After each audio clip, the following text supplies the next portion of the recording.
Temmuz 1951 tarihinde bu sözleşme yürürlüğe girmiştir. Dolayısıyla Türkiye'de bu sözleşmenin önleme ve cezalandırma görevi başını taşımakta ve tarihin her döneminde soykırımın insanlık için büyük kayıplar meydana getirdi. Bismillahirrahmanirrahim. Değerli basın mensupları, maalesef Gazze'de katliam, Filistin'de soykırım devam ediyor. Son 24 saatte 100'den fazla şehit var. Enkaz altındakilerle birlikte şehit sayısı neredeyse 50.000'e dayandı. Küresel ölçekte insanlık vicdanı zulme karşı isyan bayrağını yükseltiyor. Askeri ve ekonomik gücü elinde bulunduran iktidar sahipleri ise genellikle kör ve sağır numarası yapmaya veya kınamakla yetinmeye devam ediyor. Öte taraftan Filistin'i devlet olarak tanıyan ülkelere yenileri katıldı. Güney Afrika Cumhuriyeti'nin başlatmış olduğu yargı sürecinde de yine Siyonist soykırımcılar aleyhine müdahil olmaya karar verilenlerin sayısı da artıyor. En son İspanya, Filistin'i devlet olarak tanıma kararından sonra Uluslararası Adalet Divanı'nda görülen soykırım davasına müdahil olma kararını da kamuoyuna açıkladı. Maldivler, İsrail vatandaşlarının ülkeye girişine yasak getirdi. Güney Afrika Cumhuriyeti yine başta olmak üzere bazı ülkeler aynı zamanda kendi vatandaşları olup da gidip soykırım suçlarına iştirak edenler hakkında yargı süreci başlatacağını ve onları tutuklayacağını daha önce deklare etmişti. Soykırım suçunun önlenmesi ve cezalandırılması sözleşmesi 1946 tarihinde Birleşmiş Milletler Genel Kurulu tarafından imzaya açılmış ve 31 Temmuz 1951 tarihinde şartlar tamamlanınca yeterli imza sayısı ve üzerinden geçen süreden sonra yürürlüğe girmiştir. Bu soykırım suçunun önlenmesi ve cezalandırılması sözleşmesinin başlangıç kısmı şöyledir.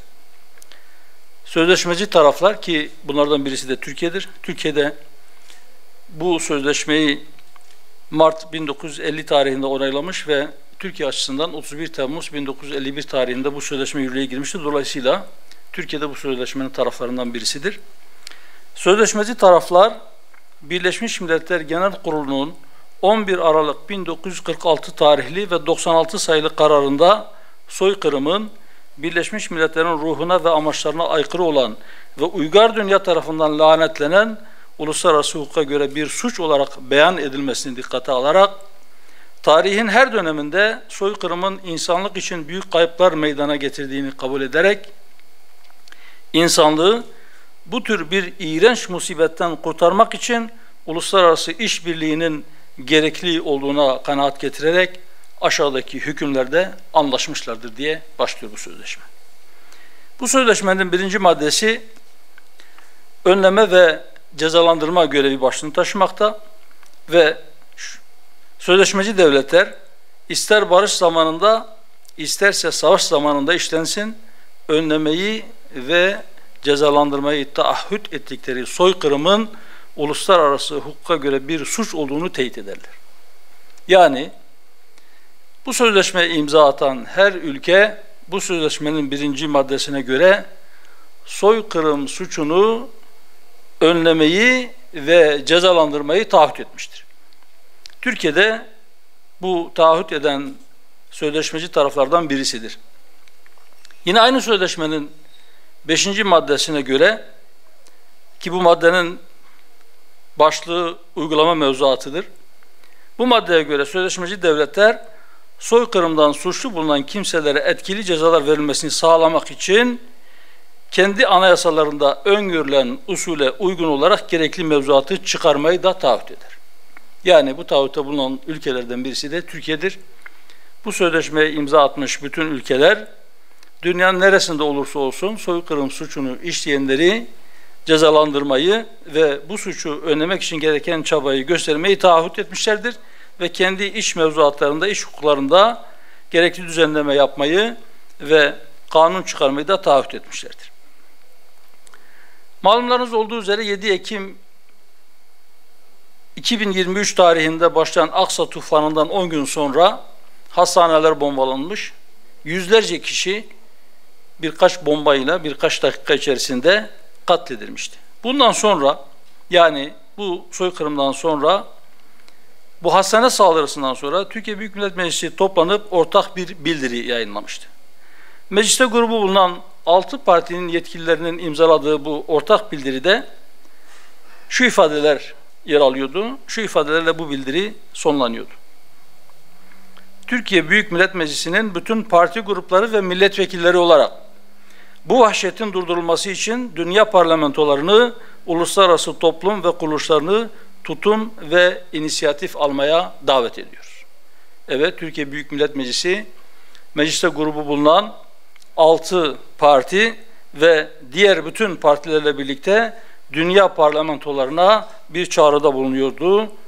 Bu soykırımı durdurmak için, bu vahşetin durdurulması için tutum ve inisiyatif almaya davet ediliyordu parlamentolar.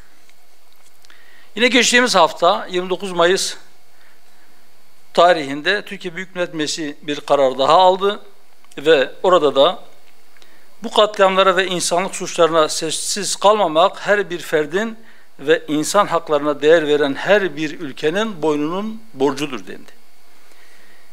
Yine aynı kararda Türkiye Cumhuriyeti tüm kurumlarıyla tek ses olarak İsrail'in durdurulması ve ateşkesin sağlanması yönündeki tavrını uluslararası camiada açıkça ilan etmektedir. Refah'tan gelen görüntüleri hiçbir zaman unutmayacak ve yaşanan katliamın faillerinin hak ettikleri cezaya çarptırılmaları için çaba sarf etmeye aralıksız devam edeceğiz. Bu da 1950 yılında imza atılan sözleşmede taahhüt edilen şeyin ete kemiğe büründürülmesine yaklaştığımızın bir işareti olarak anlaşılabilir. Biz en azından böyle anlamak istiyoruz. Evet, oradaki katliamın faillerinin hak ettikleri cezaya çarptırılmaları için herkes üzerine düşeni yapmalıdır. Bugüne kadar maalesef siyasi partiler, sivil toplum kuruluşları hep çağrıda bulundu, hep başkalarından bir şey yapmasını bekledi. Biz de Gazi Meclisi'nin çatısı altında mecliste temsil edilen siyasi partilerden birisi olarak Filistin halkıyla dayanışma içerisinde bulunmaya ve soykırımcı katillerin hak ettikleri cezayı almaları için elimizden geleni yapmaya devam edeceğiz. Bu kapsamda 27 Aralık 2023 tarihinde soykırım suçuna iştirak etmiş bulunanların cezalandırılması için bazı kanunlarda değişiklik yapılması hususunda bir kanun teklifi hazırlayıp 27 Aralık günü Meclis Başkanlığı'na sunduk. Parti ayrımı gözetmeksizin bütün milletvekillerine bu teklifimize destek vermelerini talep ediyoruz. Mecliste grubu bulunan 6 siyasi parti grubunun tamamına bu kanun teklifimizi ulaştırdık. Mecliste temsil edilen 15 partinin grubu bulunan partilerin dışındaki bazı partilere de, yani büyük bir çoğunluğuna bu teklifimizi ulaştırdık. İnşallah tek tek bütün milletvekillerine, maillerine bu kanun teklifimizi de göndereceğiz. Ve buradan şusu açık bir şekilde ifade etmek istiyorum. Evet, biz bir kanun teklifi hazırladık. Bunu meclis başkanlığına sunduk. Ve diğer bütün partilerin desteğini istiyoruz ama eğer varsa değişiklik önerileri, bu teklifimizin üzerinde müzakere edip ortak bir teklif hazırlama ve birlikte çıkarma gibi bir teklifleri varsa buna da varız, buna da açığız. Ortak bir metini birlikte hazırlayabiliriz. Bizim arzumuz kınama kararları gibi bu kanun teklifi de oy birliğiyle meclisten geçsin istiyoruz. Değerli basın mensupları, yine meclisin gündemindeki hususlardan birisi yeni anayasa. Malumlarınız olduğu üzere Sayın Meclis Başkanımız daha önce mecliste grubu bulunan siyasi partileri ziyaret etmişti. Akabinde bu hafta içerisinde mecliste temsil edilip grubu bulunmayan diğer partilerle de bir görüşme gerçekleştirdi. Orada yeni anayasanın ne şekilde hazırlanacağına ilişkin usul konusu konuşuldu. Sayın Meclis Başkanı'nın daveti üzerine biz de kendilerini ziyaret ettik ve daha önce yapmış olduğu çalışmalarla ilgili bilgi aldıktan sonra bizleri bilgilendirdiler sağ olsunlar. Biz de yeni anayasanın yapılması konusunda üzerimize düşen sorumluluğu yerine getirmeye, elimizi taşın altına koymaya ve gerekli katkıyı sunmaya hazır olduğumuzu ifade ettik. Orada da ifade ettik. Çıkışta basın mensuplarına da söyledik. Aslında yıllardır söylüyoruz. Şu anda Türkiye bir darbe anayasasıyla yönetilmektedir. Aslında 1961 yılından bu yana Türkiye darbe anayasalarıyla yönetilmektedir. 40 yılı aşkın bir süre geçti. 1982 Anayasası'nın üzerinden ve neredeyse bütün siyasi partiler seçim beyannamelerinde ya da parti programlarında Türkiye'nin yeni bir anayasaya ihtiyacı olduğunu ifade etmişlerdir. Biz de siyasi parti kurma usulünde parti programının ve tüzüğün kuruluş aşamasında İçişleri Bakanlığı'na sunulması gerekiyor. İlk günden beri, yani ilk sunduğumuz parti programımızda müstakil başlıklarımızdan birisi millet iradesi ve yeni anayasadır. Ve bizim inancımız odur ki Türkiye'nin tamamen yeni bir anayasaya ihtiyacı vardır. Sivillerin yaptığı, meclisin yaptığı ve halkın da onayladığı adil ve özgürlükçü bir anayasa bu memleketin hakkıdır, bu memleketin ihtiyacıdır. Darbe anayasası üzerinde bugüne kadar 21 kez değişiklik yapıldı, irili ufaklı. Maddelerin 3'te 2'si değişti. Eğer 1982 Anayasası iskelet baz olarak kabul edilip bu maddelerin hangisini değiştirelim diye bir çalışma yapılacaksa bu yeni bir anayasa olmayacak. 1982 Darbe Anayasası'nın üzerinde 22. kez değişiklik yapılmış olacak. Bu görüşlerimizi ifade ettik. Bir kez daha tekrar etmekte fayda görüyoruz. Türkiye'nin ihtiyacı 1982 Darbe Anayasası'nın üzerinde 22. kez bir değişiklik yapmak değildir. Tamamen yeni bir anayasadır. Bu şartlarda bugünkü meclis aritmetiğinde siyasi yelpazenin her tarafında yer alan partilerin bir arada bulunduğu bir çatı altında böyle bir anayasa yapılabilir mi? Elbette bu kolay değil ama imkansız da değildir. Siyasi partilerin bu kadar çeşitli olduğu bir meclis aritmetiği bir yönüyle bu işi zorlaştırırken öbür taraftan aslında yeni bir anayasa yapmak için bir şans, bir imkana da dönüşebilir, dönüştürülebilir. Yapılması gereken şey bize göre şudur. Hiçbir siyasi partinin tek başına anayasayı değiştirme gücü olmadığına göre, ki olsa bile hiçbir parti tek başına bir metin hazırlayıp bunu diğer bütün kesimlere dayatmamalı, bir uzlaşma zemini aranmak zorundadır. Herkesin kendine göre kırmızı çizgileri, herkesin kendine göre olmazsa olmazları elbette vardır, olabilir. Bu doğaldır. Ama bu kadar çeşitliliğin olduğu bir toplumda ve farklı toplum kesimlerinin temsilcilerinin bulunduğu bir parlamentoda bir anayasa konuşulup tartışılacaksa, yeni bir anayasa yapılacaksa o zaman herkesin yapması gereken şey şudur: ortak noktamız neresi? Hangi noktada bir araya gelebiliriz? Eğer bu niyet varsa, eğer bu irade varsa ben inanıyorum ki bu meclis bunu yapabilir. Anayasa ile ilgili yapılan tartışmalardan birisi de maalesef şudur: bazıları meclisin kurucu meclis olmadığını ve bu nedenle tamamen yeni bir anayasa yapamayacağını iddia etmektedirler. Bazı siyasi ve hukuk çevreleri bu iddialarını zaman zaman dile getirmektedirler. Bize göre çok ciddi çelişkiler barındıran bu görüş kamuoyunda evet tartışılsın, ta ki sadece darbecilerin seçtiği birkaç kişinin oluşturduğu ve adına danışma meclisi dendiği için kurucu meclis olarak kabul edilen meclislerin anayasa yapma hakkının olduğunu kimler savunuyor ve onların gerekçeleri nedir? Kimler de milletin serbest seçimlerle seçtiği temsilcilerinin bir anayasa yapmaya yetkisi ve hakkı olduğunu savunuyor ve onların gerekçeleri nedir? Bunlar kamuoyunun önünde tartışılsın. Biz diyoruz ki Meclisin yeni bir anayasa yapma yetkisi de, kabiliyeti de, hakkı da vardır ve meclis bu yetkisine sahip çıkmalıdır. İnşallah bu dönemde bu parlamentonun yeni bir anayasayı yapma ve millete olan borcunu ifa etme hususunda başarılı olacağına inanmak istiyoruz.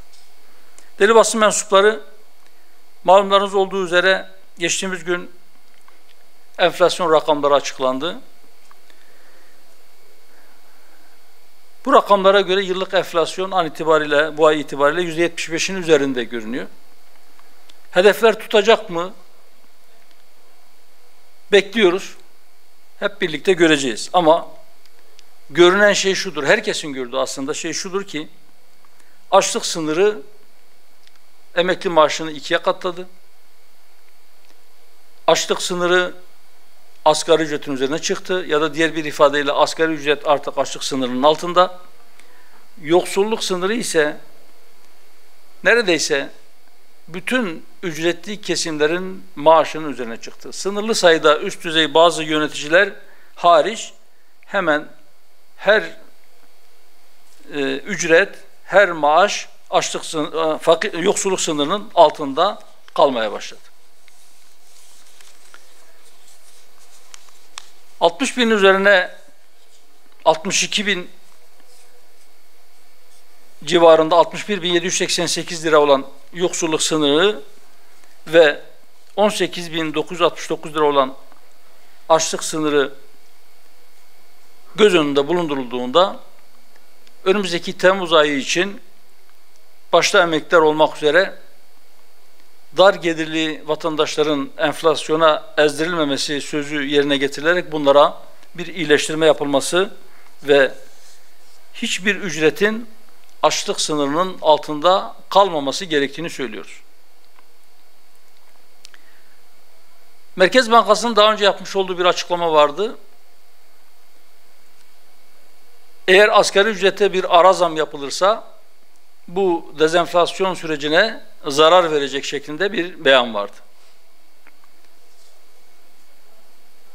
Eğer enflasyon sadece talepten kaynaklıysa, yani talepten dolayı fiyatlar aşırı derecede yükselmişse talebi kısmak enflasyonu düşürür. Doğru. Ama Türkiye'de yaşanan şey sadece talebe bağlı bir enflasyon yüksekliği değil. Elbette gelirin üzerinde bir talep patlaması enflasyona da olumsuz etki etmiştir. Enflasyonu yükseltmiştir. Bu yadsınamaz. Bu inkar edilemez. Fakat öte taraftan üretim maliyetlerinin çokça arttığı ve fahiş fiyat uygulamalarının da enflasyonu zıplattığı konunun takipçisi olanlar ve işin ehli olanlar tarafından açık bir şekilde görülmektedir. Sadece dar gelirlilerin gelirini biraz daha kısmak suretiyle enflasyonu düşürmeye çalışmak, daha önce de ifade ettiğimiz gibi dar gelirleri enflasyona yem etmektir. Dar gelirlilerin başta emekliler olmak üzere bu hayat pahalılığına tahammül edecek güçleri, takatleri kalmamıştır. Bekar bir çalışanın yaşama maliyeti bile 24 bin lirayı aşmış iken çoluk çocuk sahibi aile geçindirmekle yükümlü olan insanların 17 bin lirayla geçinmesini beklemek insafsızlıktır. Değerli basın mensupları, bir diğer husus, gündemimizdeki bir diğer hususta taban fiyatları ile ilgili geçtiğimiz hafta çay ile ilgili açıklanan taban fiyatı üzerinde epeyce bir tartışma oldu.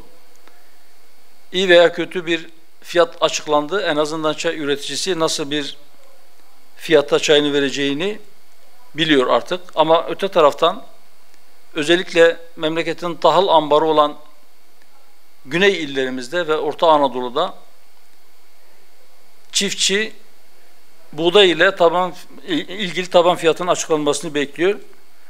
Geçtiğimiz yılda yine gecikmiş bir şekilde taban fiyatları açıklanmıştı ve bu gecikmeden dolayı çiftçi ciddi mağduriyetler yaşanmıştı. Mağduriyet yaşayan çiftçilerimiz bu sene yine hükümetten gelecek bir açıklama bekliyorlar. Bazı illerimizde buğday hasadı bitti. Özellikle sıcak olan güney illerimizde buğday hasadı yapıldı ama fiyat henüz belli değil. geçen sene fiyatlar belirlenmediği için hasadı yapan çiftçi bir an önce borçlarını ödemek için bunu elden çıkarma niyetiyle tüccara gitti ve kimisi zarara uğradı. Bir yıllık emeğinin karşılığında kazandığı 3-5 kuruştan daha fazlasını aracıların, tüccarların kazanmasına yol açan bu uygulama terk edilmeli ve çiftçi henüz hasadı yapmadan fiyatlar açıklanmalıdır. Ta ki çiftçinin emeği birkaç tüccar tarafından daha fazla sömürülmesin. Çiftçi sabırsızlıkla taban fiyatının açıklanmasını bekliyor. Açıklanacak olan taban fiyatı hiçbir şartta çiftçiyi zarara uğratacak bir rakam olmamalı. Tarımın nasıl stratejik bir sektör olduğu, tarımsal üretimin ülkelerin bir güvenlik meselesi haline geldiği konu uzmanları tarafından sıklıkla dile getirilmektedir. Bu nedenle tarıma elverişli arazilerimizin bir karışının bile boş bırakılmaması için mutlaka çiftçi desteklenmeli. Hiçbir çiftçi toprağını ekerken acaba zarar eder miyim endişesine düşmemelidir.